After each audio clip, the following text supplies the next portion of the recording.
This is DLN Sastri journalist. చాలా అద్భుతంగా చెప్పారు. మర్యాదగా చెబితే అర్థం కాదన్న మాట అనడము అద్భుతమైన విషయము. ఒక ముఖ్యమంత్రిగా మీరు ఆ స్థాయిలో నిర్ణయం తీసుకోవడం అనేది అభినందించాల్సిన విషయం. ప్రస్తుత సమాజంలో ఇటువంటి నిర్ణయం అవసరము, మీలాంటి నాయకుడు అవసరము. సో ఈ ప్రభుత్వాధికారులు అనేది ఇష్టానుసారంగా ప్రవర్తిస్తున్నారు అనేది వాస్తవం. ముఖ్యంగా మేమేం చేసినా అడగకూడదు, మేమేం చేసినా మాట్లాడకూడదు, మమ్మల్ని ప్రశ్నించకూడదు అనేటువంటి ఒక సూపర్ శాచురేషన్కు, ఎక్స్ట్రీమ్ ఫైబర్కు చేరుకున్నారు. అది అందరి తప్పు. ఈ పరిస్థితికి రావడానికి కారణం అందరి తప్పు. కానీ మీలో మార్పు రావడము, గతంలో పాత ముఖ్యమంత్రిని చూపిస్తానని చెప్పడం నిజంగా అభినందించిన విషయము.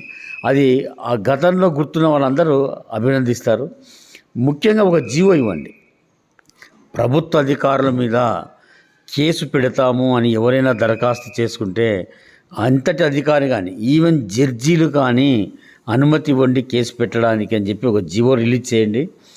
చరిత్రలో నిలిచిపోతారు. ఇది వాస్తవము, యథార్థము. కాబట్టి దీని మీద పూర్తి స్థాయిలో క్షేత్రస్థాయిలో ఒక కమిటీని వేసి ఆ కమిటీ యొక్క తీర్మానం ప్రకారంగా జీవో ఇవ్వండి. ఆ జీవో సారాంశం ఏమంటే, ఎంతటి వాడైనా సరే కేసు పెడతాము అని దరఖాస్తు చేసుకుంటే ఇమ్మీడియట్గా పర్మిషన్ ఇవ్వండి కేసు పెట్టడానికి అని చెప్పి జీవో ఇవ్వండి. చరిత్రలో నిలిచిపోతారు, వాస్తవం.